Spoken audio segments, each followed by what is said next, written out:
In this video, what I'm going to do is I'm going to go over a car CD player, actually a portable CD/DVD player. Check this out, everybody. If you're like me and you got a wide variety of like media, whether it's a CD or DVD, and you need a way to play it, because a lot of modern computers like mine don't even have a DVD player or CD player on it. So this right here will definitely take care of that. So just showing you what's in the package here. You get a little user manual here, kind of goes over some of the kind of problems or anything. You get a Velcro, that way you could put it on your dash or mount it on your desk or something like that, and a little certification thing right there, and I think that's it. So looking over this thing, what this is, you're going to plug this in like a USB input on a vehicle. Now your vehicle has to be able to accept DVD or CDs for this thing to work, which, I mean, some do, some don't. My van in particular does not, but my computer does. So I plugged this into my computer. I was able to play music, my music CDs, all of them work.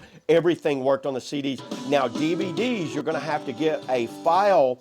You're going to have to get a player. So I couldn't play the DVDs because I have to download a player. I might do that later. I have a DVD player. My main thing that I got this for was to read DVDs, whether it's just data DVDs or CDs, music CDs, and that's what I needed this thing for, and it does that extremely well. One thing you're going to notice, it is a very slow loading process, so when you plug it in, just take a little minute and it will pop up. Mine took about 35 seconds to pop up, but once it read it, it was good to go. This is something I think anyone with a lot of different types of media where they just want to keep being able to play it in an anti-skip type little like device, this is something I recommend. So yeah, there it is, everybody. That's all I got on the portable DVD, CD, MP3, MP4 player.